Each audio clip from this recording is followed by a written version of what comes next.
Seigneur. Maintenant, lisons 1 Corinthiens chapitre 14, le verset 14 et 15. Car si j'ai pris en langue, mon esprit est en prière.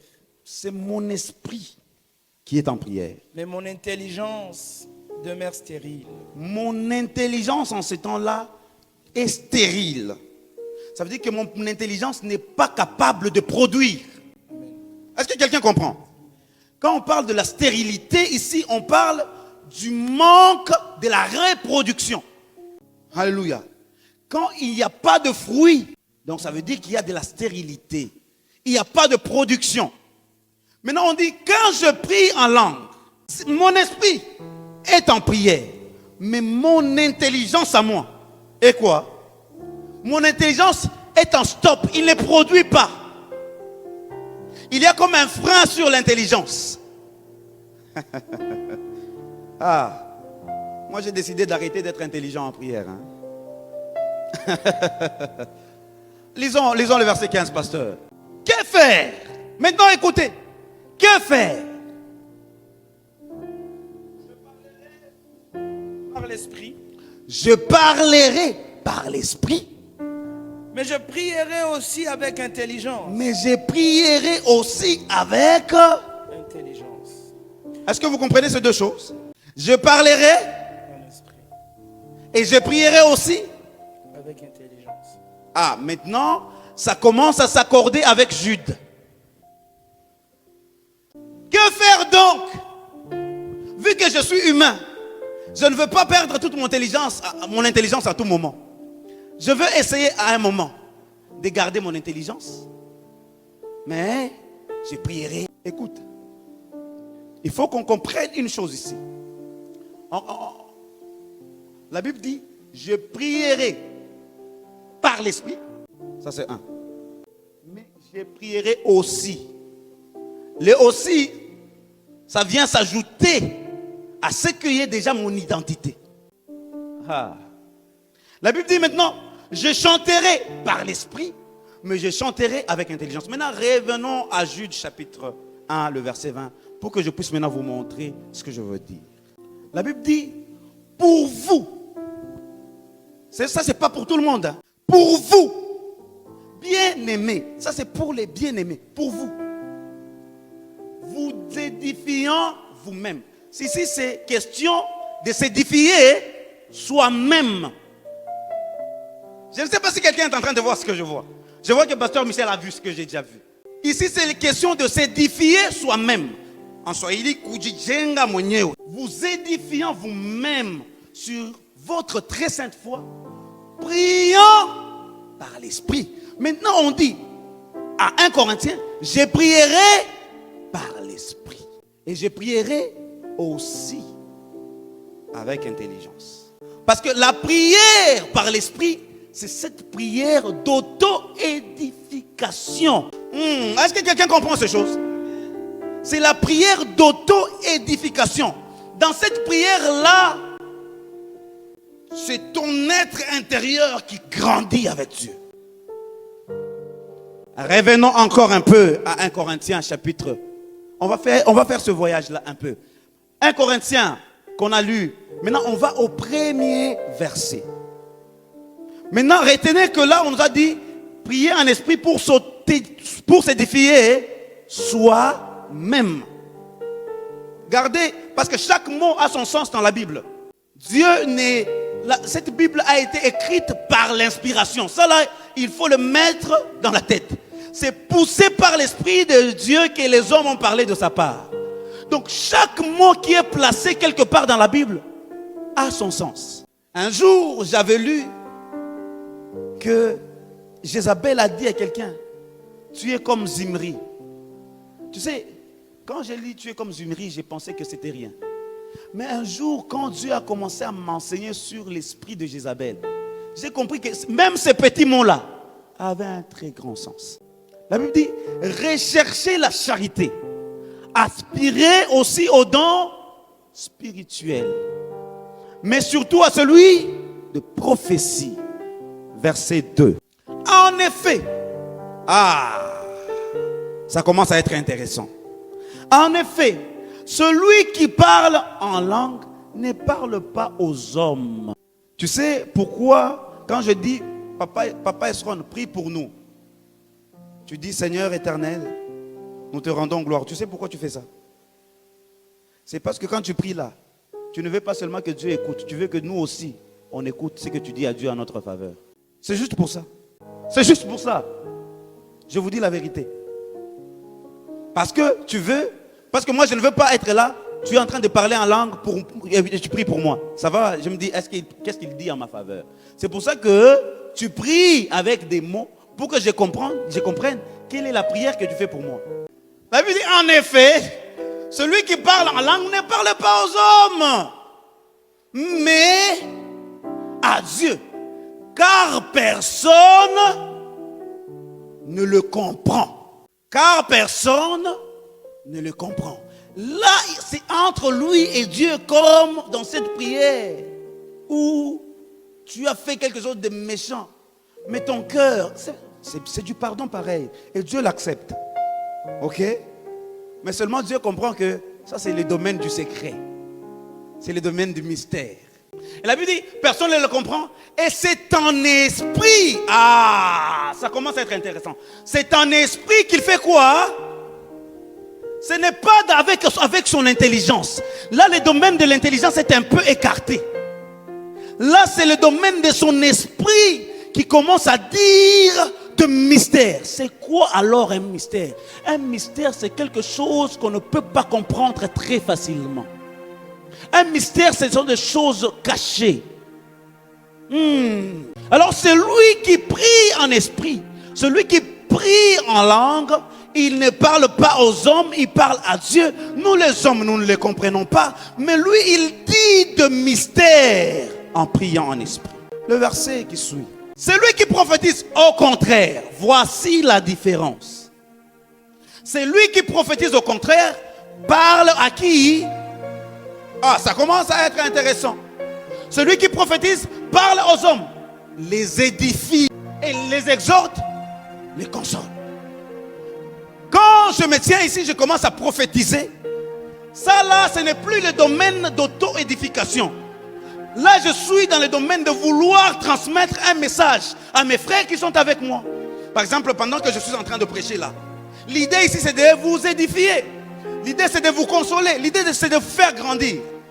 Et là, je vous révèle les mystères. Les choses qui étaient cachées, j'essaie par tout effort de vous les rendre très faciles à comprendre. Alléluia. Mais si je veux prier en esprit, je n'ai plus besoin que tu me comprennes. Parce que là, c'est moi et mon Dieu, point barre. Alléluia. Verset 4. Celui qui parle en langue fait quoi?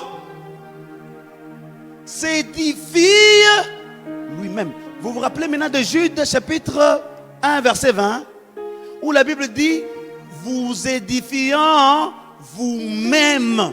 Priez, hein? Parce que celui qui parle en langue, qui prie en langue, il est dans l'auto-édification. Là, c'est lui avec son Dieu. La prière en esprit, ce n'est pas Seigneur, j'ai besoin de la voiture. Ça, ce n'est pas la prière en esprit. Non, c'est la prière avec intelligence. C'est bien pour nous. Mais Dieu ne t'attend pas là. Dieu t'attend à un lieu où toi-même, quand tu parles, tu dis de mystères. Des choses que même toi-même, tu ne comprends pas. Mais Dieu est en train de les mettre à leur place. C'est pourquoi j'ai dit que ceux qui sont nés de l'esprit là, ceux qui sont nés de l'esprit là, on n'a pas besoin de les comprendre. Parce que la Bible dit que les hommes ne le comprennent pas. Mais il dit de mystères. À des fois, il y a des gens ici, tu parles en langue seulement quand tu es chez toi à la maison. Quand tu arrives ici, tu as honte. Tu dis, hey, ils vont rire. C'est que tu n'es pas arrivé à un niveau de comprendre que tu n'as pas besoin que papa Pascal te comprenne. Tu n'as pas besoin que papa Michel te comprenne. Ça, c'est entre toi puis ton Dieu. Alléluia. Lisons Marc 16 au verset 17. Voici les miracles qui accompagneront ceux qui auront cru. Ah, voici le miracle qui accompagneront ceux qui auront cru. En mon nom, En mon nom, ils chasseront les démons. gloire au Seigneur. Ils parleront de nouvelles langues. Ils parleront de nouvelles. langues. On va se limiter là. Amen. Quand on dit chassons les démons, je vous vois vous tous là. Tu frappes même tes pieds, tu frappes tes mains. Là tu acceptes. Mais si on dit maintenant prions en langue, tu dis ah ça c'est les aventures. Pourquoi tu veux choisir une partie de la Bible? Pourquoi tu veux choisir une partie de la Bible? Non, c'est soit tu crois à toute la parole de Dieu, soit tu la refuses en entier. Tu ne peux pas dire, ok, on va chasser les démons, mais les parler en langue, là, nous, on refuse. Ça veut dire qu'il y a un problème. Tu ne veux pas seulement aller là où Dieu t'attend. Parce que c'est dans ta Bible, c'est dans la parole de Dieu. Les gens disent, s'il faut parler en langue, la Bible n'avait jamais dit que les disciples parlaient en araméen ou parlaient. La Bible se dit seulement que ceux qui les entendaient. C'est ce que la Bible dit. C'est ceux qui les entendaient dans leur propre langue. Mais la Bible n'a jamais dit quelle était la langue que les disciples parlaient. Alléluia.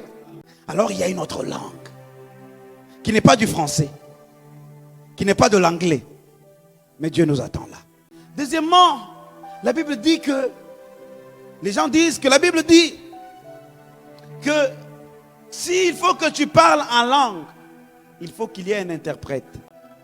S'il n'y a pas d'interprète, qu'on se taise. Autrement, Si tu rends grâce par l'Esprit, comment celui qui est dans les rangées de l'homme du peuple répondra-t-il Amen? Ah, maintenant tu commences à comprendre.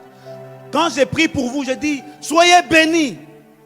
Je le dis dans une langue que vous comprenez, pour que vous puissiez vous associer à ma prière pour dire, Amen. par exemple, pendant que je suis en train de prêcher, c'est très facile pour vous de dire Amen, parce que vous me faites quoi? Mais la Bible dit que quand je prie en langue, celui qui est dans le rangée du peuple ne peut pas me comprendre pour dire, parce que ça me concerne moi. C'est pour ça maintenant, on continue. À ton action de grâce, Peut-être que toi, tu rends des actions de grâce en langue à Dieu. Mais comment Ginette comprend que tu rends des actions de grâce pour qu'elle dise Amen? puisqu'il ne sait pas ce que tu dis. Parce que Ginette ne sait pas ce que tu dis. On continue. Tu rends, il est vrai, d'excellentes actions de grâce. La Bible ne dit pas que ta langue est fausse là. Non. Et la Bible dit que c'est très excellent. Mais il y a seulement un problème.